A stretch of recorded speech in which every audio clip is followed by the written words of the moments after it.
Palavra da Verdade, com Hernandes Dias Lopes. Abra sua Bíblia comigo, por favor, no Evangelho de Cristo, conforme o relato de Mateus, capítulo 15, versos 21 a 28. Essa é uma das mais lindas histórias bíblicas acerca de uma mãe que tem uma causa, que tem um pleito, e apresenta a sua necessidade a Jesus. Mateus 15, 21 a 28. Partindo Jesus dali, retirou-se para os lados de Tiro e Sidom. E eis que uma mulher cananeia, que viera daquelas regiões, clamava: Senhor, filho de Davi, tem compaixão de mim. Minha filha está horrivelmente endemoniada.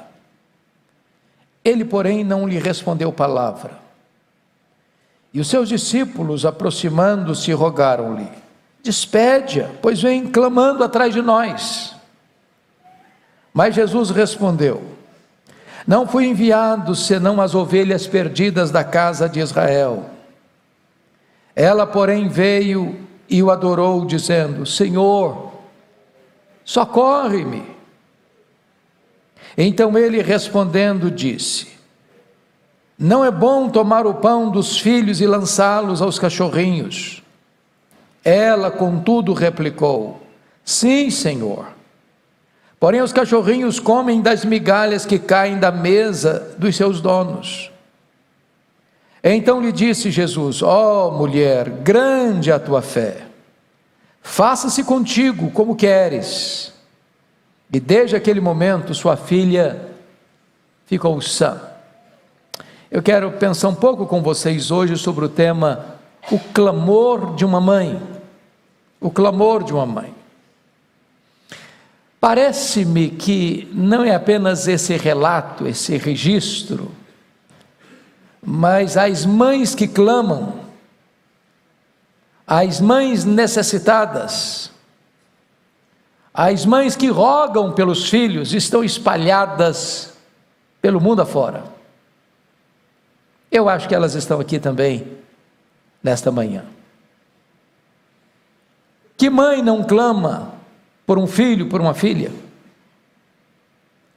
Que mãe não se aflige pelos dramas que atingem seus filhos? Não há como viver sem ser atingido pelos dramas da vida. Nossos filhos não crescem numa estufa, blindados. Nossos filhos não vivem num jardim grinaldado de flores. Nós não criamos filhos sob uma redoma de vidro. Portanto, o clamor de uma mãe, o clamor de um pai se faz ouvir sempre, hoje, aqui, agora. É curioso que esta mãe, diz o texto, é uma gentia. Ela não faz parte do povo de Israel, do povo da promessa, do povo da aliança. Ela não tem o mesmo conhecimento que as outras mães de Israel tinham. Não tinha a mesma familiaridade com as coisas sagradas. Não conhecia as promessas. Não fazia parte do povo da aliança. E não obstante este fato, ela é mãe. E como tal, os problemas que atingem sua filha, atingem a ela. O problema que atinge a sua filha não tem solução na perspectiva humana. Ela não consegue resolver. Então ela recorre a Jesus. E ela chega abatida, mas ela sai vitoriosa. E eu gostaria então de olhar esse texto e extrair dele algumas lições para o nosso ensino nesta manhã. A primeira coisa que me chama a atenção está aí no versículo 22. Essa mãe tem um discernimento claro acerca do que está acontecendo com a sua filha, E eis que uma mulher cananeia, que viera daquelas regiões, clamava: Senhor, filho de Davi, tem compaixão de mim, minha filha está horrivelmente endemoniada. Vejam vocês que essa mulher é gentia, mas ela sabe que o que atinge a filha dela não é um problema meramente social, não é um problema conjuntural, não é um problema econômico, não é apenas uma conjuntura circunstancial, temporária, terrena, humana. Ela sabe que há algo mais que está afligindo a sua filha, e ela não só sabe a natureza do problema, a filha está endemoniada, mas ela sabe a profundidade do problema, ela está horrivelmente endemoniada. E certamente quem já viu ou quem já lidou com uma pessoa endemoniada sabe quanta dor, quanta tristeza, a opressão, o desespero, a escravidão, a vergonha, até o desespero parece que sem cura. É uma força espiritual, é uma força maligna. O que está dentro da sua filha é um espírito assassino, ladrão, que veio roubar, matar, destruir. Ela não tem paz, ela não tem sossego, ela não tem descanso, ela não tem esperança. Ela já recorreu certamente a todos os expedientes da sua religião pagã e não conseguiu. Talvez a sua religião pagã era a própria fonte do problema, a causa do problema. Quando de repente Jesus chega à sua aldeia, chega à sua região, e ela então encontra uma nesga de esperança, uma luz no fim do túnel, e ela recorre a Jesus, com discernimento do que está acontecendo com a sua filha. Aqui está um ponto importante para nós: o que é que está afligindo os nossos filhos? Louvado seja Deus, vocês todos que estão aqui, o problema que está atingindo seus filhos não é simplesmente um problema financeiro, um problema social, um problema educacional, um problema conjuntural. Seus filhos têm conforto, seus filhos têm teto, seus filhos têm roupa, seus filhos têm comida, seus filhos têm boa educação, seus filhos moram numa boa cidade, seus filhos frequentam uma boa igreja. Mas talvez vocês que estão aqui ainda estão lidando com dramas dentro de casa, de natureza espiritual, que precisam de uma intervenção de Jesus. Vocês têm o diagnóstico, vocês sabem o problema, vocês querem a solução, e é preciso identificar a natureza do problema.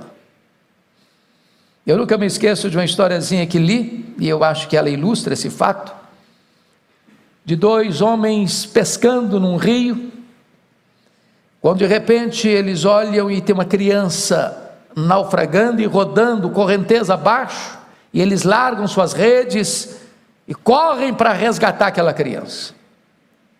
Ao resgatar a criança e botá-la na margem do rio segura, olham e outra criança descendo, e eles correm lá e resgatam a criança. Quando salvam a segunda criança, olham lá, outra criança descendo, correnteza abaixo, e um dos pescadores deixa o rio, e o outro gritou: vem me ajudar, você não está vendo que tem uma criança morrendo afogada? Diz: não, eu vou ver quem está jogando as crianças no rio.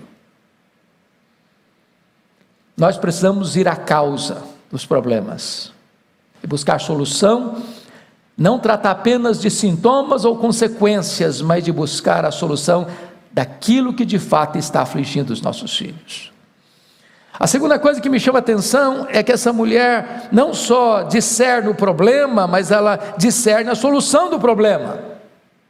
No versículo 22, ela recorre ao Senhor: Senhor, filho de Davi, tem compaixão de mim.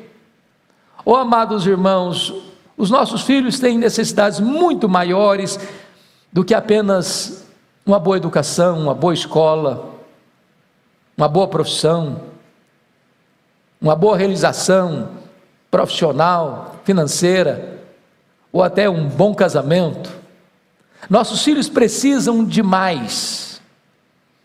Nossos filhos precisam, sobretudo, do socorro de Jesus, da presença de Jesus, da intervenção de Jesus, da transformação que só Jesus pode operar, da graça salvadora que só Jesus pode oferecer.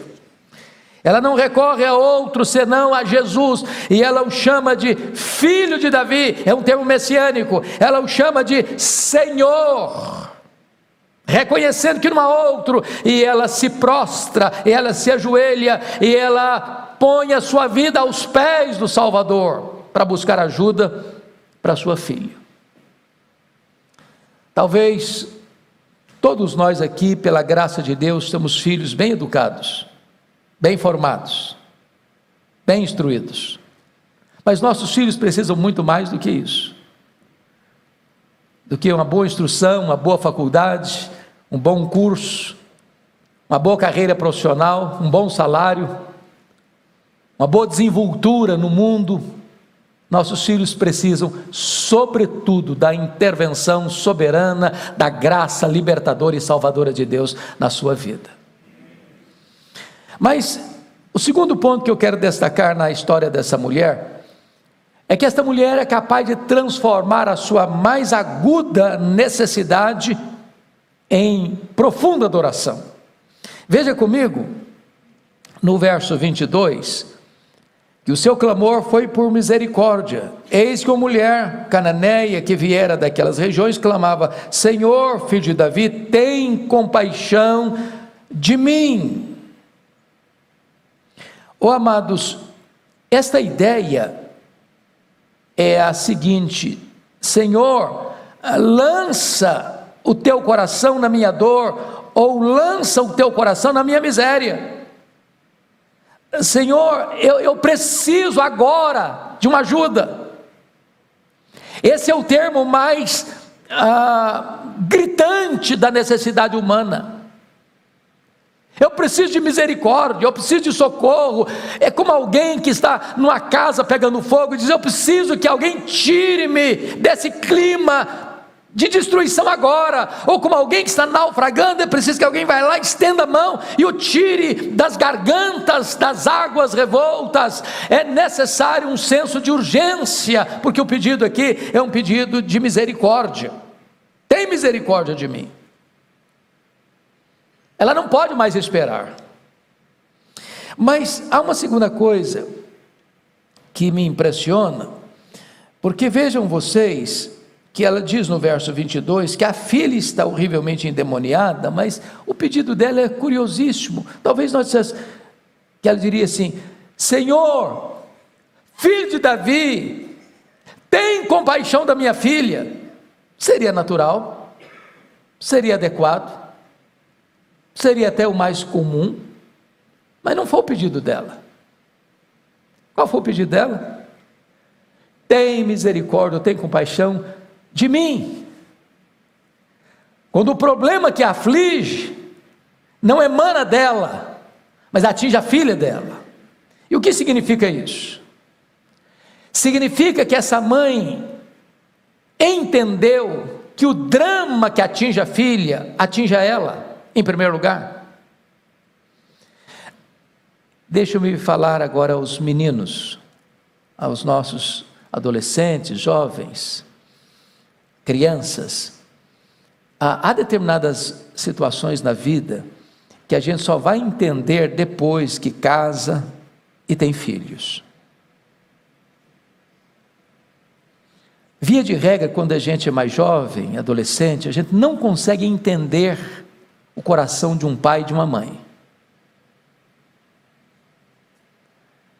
Mas quando você se casa e tem filhos, você começa a perceber uma coisa: o que dói no seu filho dói mais em você. O que atinge seus filhos atinge mais você. Se você pudesse, você arrancaria a dor do seu filho e transportaria para você. Se você pudesse, você transferiria o drama que seu filho está vivendo para você sofrer e não ele. O que essa mãe está dizendo é que o que aflige a filha, aflige muito mais a ela. É uma mãe que se identifica com os dramas da filha, é uma mãe que sofre, não só com a filha, mas pela filha. E eu sei que eu estou me dirigindo aqui a mães, a pais, que sentem a mesma coisa, que têm a mesma perspectiva, de compaixão.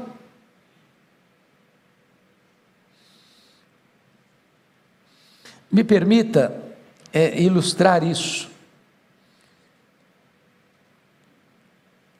Havia uma menina que já tinha muito problema com a mãe, diante das coleguinhas, sobretudo na fase da adolescência. A adolescência é aquela fase do grupo, né?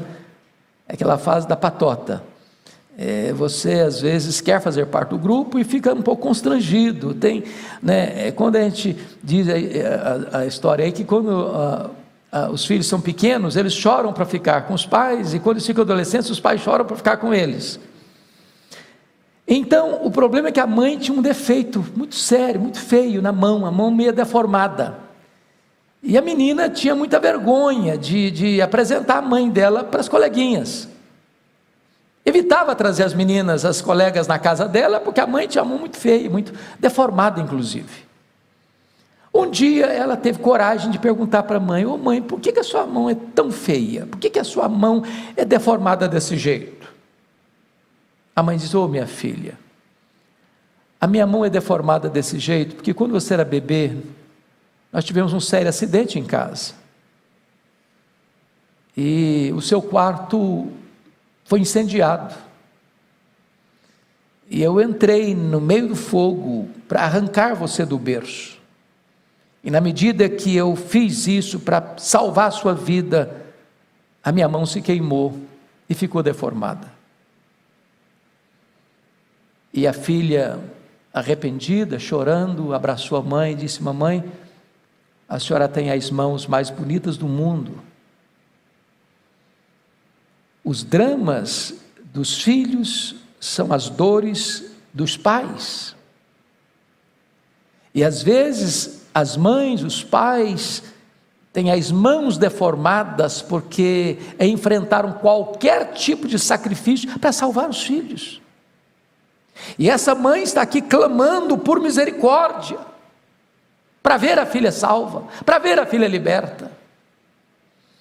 Mas há uma terceira verdade que eu passo a destacar desse texto. Esta mãe está disposta a enfrentar qualquer obstáculo, qualquer dificuldade, para ver a sua filha liberta. E eu queria aqui destacar três fatos que esta mãe teve que enfrentar para ver a sua filha curada. A primeira coisa foi o desprezo dos discípulos. Olha o versículo 23 comigo. Na parte B está escrito assim: os seus discípulos, aproximando-se, rogaram-lhe: despede-a, pois vem clamando atrás de nós. Eu imagino a cena: Jesus está caminhando, os discípulos com ele, e lá vem uma mulher gritando atrás deles: Senhor, socorre-me! Jesus, filho de Davi, tem compaixão de mim! Senhor, socorre-me! A minha filha está horrivelmente endemoniada. E Jesus está caminhando. E lá pelas tantas, os discípulos se irritaram com aquilo. Essa mulher está incomodando, essa mulher está atrapalhando. Despede essa mulher, manda essa mulher embora. Há momentos, queridos, que às vezes nós temos que lidar com esse sentimento até de desprezo, de incompreensão, de falta de sensibilidade de alguém, que não consegue fazer a leitura correta do que estamos vivendo, ou da urgência da necessidade que temos. E muitas vezes alguém vai olhar para você com seus dramas na sua vida, na sua casa, na sua família, com seus filhos, e vai se sentir incomodado e vai querer até jogar você para a lateral e jogar você para fora do caminho. Ela não se deixou desencorajar por isso não. Mas ela enfrenta um segundo obstáculo, que é a barreira do silêncio de Jesus. Olha comigo aí o versículo 23 ainda, quando está escrito: quando ela clama, está escrito: ele, Jesus, porém, não lhe respondeu palavra. É curioso isso. Porque imagine que quando você tem um clamor, e um clamor urgente, o que você espera? Clama a mim e eu te responderei. Invoca-me no dia da angústia, eu te livrarei e tu me glorificarás. O que você espera quando você clama? Resposta. O que você espera quando você ora com senso de urgência e até de desespero? É que a sua oração seja ouvida na hora, é que a mão seja estendida no momento. E aqui Jesus, pedagogicamente, diante do clamor insistente dessa mulher e até do sentimento de desprezo dos seus discípulos, Jesus fica em silêncio. Silêncio. Quer dizer para você que às vezes o silêncio de Jesus grita mais alto nos nossos ouvidos que o ruído mais barulhento das circunstâncias mais adversas. Tem hora que o silêncio de Deus nos perturba mais do que o próprio problema. É de você orar e não escutar a resposta. É de você orar e clamar e parece que o problema se agrava. Mas ela enfrenta um terceiro problema, um terceiro obstáculo, que foi o obstáculo da resposta de Jesus. Bom, se o silêncio incomodava, a resposta incomodou mais. A mesma situação de Abacuque, certa feita, que está clamando a Deus, a violência é crescendo no seu país, e é desesperado com aquela situação toda. Quando Deus respondeu, a situação ficou pior. Pois é, Abacuque, você está querendo resposta? Pois então, escuta aí, virá um país, um império, uma nação poderosa, amarga, impetuosa, que vai invadir Jerusalém, vai tomar Jerusalém. A resposta de Jesus parece que foi mais dolorosa do que o silêncio dele. Vamos ver a resposta dele? Olha aí comigo a resposta, versos 24 a 26. Olha aí comigo. Mateus 15, 24. Está escrito o seguinte: mas Jesus respondeu: não fui enviado senão às ovelhas perdidas da casa de Israel. Ou seja, olha, você não é israelita, você é gentia, então não fui enviado para você. Ela se sentiu descartada, parece. Segunda resposta, olha o versículo 26. Não é bom tomar o pão dos filhos e lançá-los aos cachorrinhos. Parece que piorou a situação um pouco mais. Então, fica aqui a pergunta: por que Jesus agiu assim com essa mulher? Por que é que tem hora que a resposta de Deus parece nos afligir? Porque diante da colocação dela, da primeira, eu não fui enviado senão às ovelhas perdidas da casa de Israel. Qual foi a resposta dela? Ela, porém, veio e o adorou, dizendo: Senhor, socorre-me. Ela poderia dizer: não, então já que Jesus não me quer, deixa para lá, eu fiz um esforço, eu procurei ajuda e não encontrei, o Filho de Deus não resolveu nada na minha vida, o Messias não fez nada por mim, eu estou decepcionada, eu estou amargurada mesmo, e a minha vida vai ser o inferno mesmo, e deixa para lá. Não, ela continua na toada de querer socorrer a filha, e ela vem, e ela se prostra, e ela adora, e retorna ao seu pedido: Senhor, socorre-me. Diante da segunda colocação, não é bom tomar o pão dos filhos e lançá-lo aos cachorrinhos, ela não desiste e replica no verso 27, sim Senhor, porém os cachorrinhos comem das migalhas que caem da mesa de seus donos.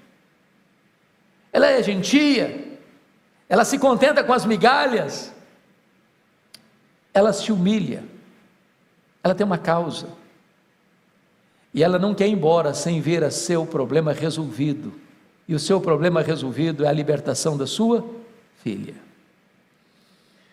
Por que Jesus faz isso? Jesus é sádico? Jesus tem prazer em ver as pessoas sofrer? Quando Jesus adia a solução de um problema, é porque Ele quer castigar? É porque Ele não ama suficientemente? É porque Ele não está tão interessado na solução do problema? E a resposta é um sonoro não. Um sonoro não. Pedagogicamente, meus irmãos, muitas vezes Jesus fez isso e faz ainda hoje. Eu vou lhes dar 2 exemplos. Primeiro, o exemplo de Abraão. Leia a história do Abraão. Deus o manda sair da sua terra para uma terra que ele não conhecia. Ele tinha 75 anos de idade. Ele esperou 25 anos o nascimento do filho da promessa. Quando Deus cumpriu, diz a Bíblia que o corpo dele já estava amortecido, que ele não tinha condições de gerar, nem sua mulher. Quando nasce o menino, ele cresce, torna-se o xodó da casa, a fonte da esperança da família, e quando o menino já está crescido, Deus aparece para ele: agora pega o seu filho, a quem tu amas, e vai a um monte que eu te mostrarei, e oferece-o em holocausto ao Senhor. Bom, mas parece que Deus está contra Deus, parece que a promessa está contra a fé, ou a fé está contra a promessa, e ele não duvida, e ele não protela. É que Deus estava ali demonstrando no palco da história a mais vívida ilustração do que é o amor de Deus, que amou o mundo de tal maneira que deu o seu Filho unigênito para que todo que nele crê não pereça, mas tenha a vida eterna. Na hora H, Deus trouxe um cordeiro substituto para o filho de Abraão, mas na hora H, Deus não trouxe um cordeiro substituto para o seu filho, e ele não poupou seu próprio filho, mas por todos nós o entregou, para que nós pudéssemos ter nele a vida eterna. Então Deus estava usando Abraão para mostrar para o mundo a grandeza e a profundidade do amor de Deus. Me permita o segundo exemplo. A Bíblia diz que Marta e Maria estão em Betânia, família amiga de Jesus. Lázaro adoece, manda um recado para Jesus, que estava um dia de viagem da aldeia de Betânia, e o recado foi este: está enfermo aquele a quem amas. Não é preciso dizer, vem depressa, corre, temos urgência. O amor tem pressa em socorrer a pessoa amada. Mas diz a Bíblia que Jesus, ao receber a notícia, disse para os seus discípulos assim: Lázaro morreu. Em outras palavras, o Lázaro morreu no mesmo dia que o emissário saiu da casa de Marta e Maria. Ele gastou um dia para voltar, para vir, gasta um segundo dia para voltar. No segundo dia, Jesus Cristo vai. Portanto, já tem 4 dias que Lázaro está morto. A Marta não entendeu isso. E ela respondeu: se tu estiveres aqui, meu irmão não teria morrido. O Senhor chegou tarde, agora não adianta mais, não tem mais saída para nós. O caldo entornou. Por que Jesus demorou 4 dias? Por que parecia que ele estava atrasado? Havia uma crença entre os rabinos que um morto podia ressuscitar até o 3º dia, porque havia ressurreição, relato de ressurreição com Elias, com Eliseu. Mas a partir do 4º dia era impossível. Nenhum homem, por mais piedoso, poderia ser usado para isso, dentro da crença dos rabinos. Só o próprio Deus em pessoa podia fazer esse milagre. Jesus esperou o 4º dia, para que toda a nação de Israel se rendesse à verdade, que ele não era apenas um grande homem, um grande profeta, ele era o próprio Deus entre os homens. Quando Deus parece demorar, ou quando obstáculos começam a surgir no caminho da fé, não é porque Deus está longe, não é porque Deus está indiferente, não é porque Deus é sádico, não é porque Deus gosta de ver você sofrer, é porque Deus está preparando algo maior e melhor para a sua vida.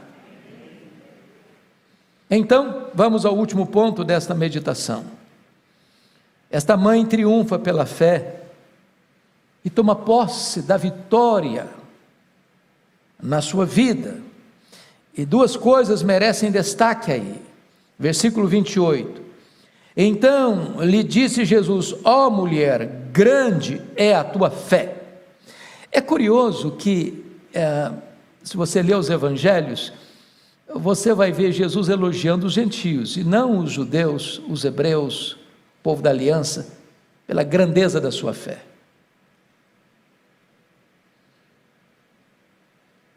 Jesus adotou esse método exatamente para que esta mulher pudesse, mesmo sendo gentia, tivesse a experiência de uma confiança inabalável nele. Grande a tua fé. Ó mulher, grande a tua fé. E hoje, quem sabe, o Senhor Jesus está aqui, querendo despertar no seu e no meu coração uma fé robusta nele, uma confiança inabalável nele.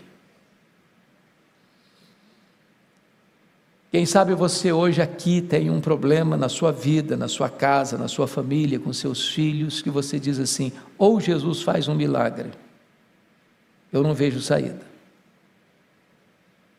É uma cura, é uma conversão, é uma restauração, é um casamento que está adoecido e precisa ser curado, é uma separação que precisa de uma reconciliação, é um fato que humanamente você não vê saída, mas hoje Jesus está aqui e Ele pode fazer isso. Ele pode fazer isso. E Ele está procurando alguém que ouse crer nele, para que Ele possa dizer para você: grande a tua fé, grande a tua fé. Mas notem que a segunda bênção está aí no verso 28 ainda. Ela recebeu o que ela desejava, porque está escrito aí no versículo 28: faça-se contigo como queres. E desde aquele momento, sua filha ficou sã. O que ela queria? A libertação da filha.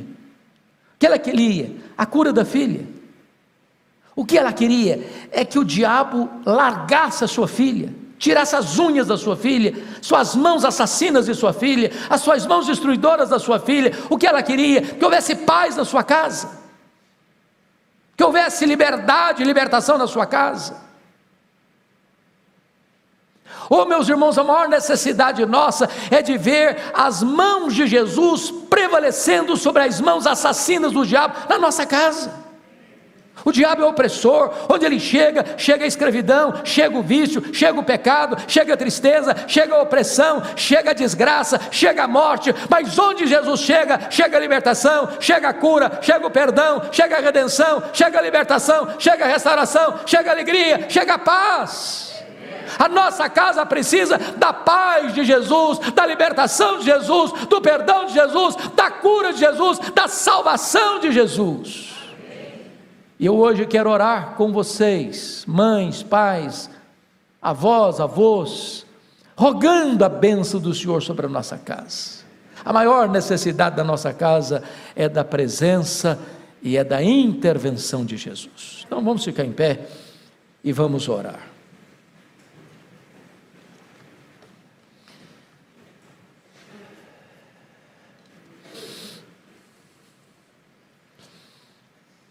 Me permita uma pergunta: tem alguma mãe que precisa da intervenção de Jesus aí na vida de seus filhos? Levanta a mão.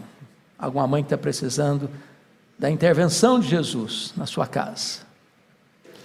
Senhor Deus, nós te adoramos, porque Tu és o mesmo ontem, hoje, para sempre o mesmo. Ó Jesus bendito, nossa esperança, nosso socorro, nosso refúgio, volta o Teu rosto para nós nesta manhã. Rogamos-te, Deus, visita a nossa casa, visita o nosso lar. Ah, Senhor, o inimigo é tão sutil, tão astuto, tão perigoso. Ele tem um arsenal tão variado, ele tem armas tão variadas. Desarticula, Senhor, os laços do diabo na nossa casa. Desfaz toda a armadilha do mal na nossa casa. Pelo poder que há no nome de Jesus, traz cura e libertação na nossa casa. Que haja paz no nosso lar, que haja alegria no nosso lar, que haja salvação no nosso lar, que haja libertação no nosso lar, e que a Tua glória se manifeste na nossa casa, em vez de ser um lugar sombrio, lúgubre e lôbrego, que a nossa casa seja um lugar de saúde, de paz, de luz, de alegria, de comunhão, de adoração ao Teu santo nome. Nós te adoramos, Senhor, porque Tu és o Deus da nossa esperança e o Deus da nossa salvação. Oramos com gratidão em nome de Jesus. Amém. Amém.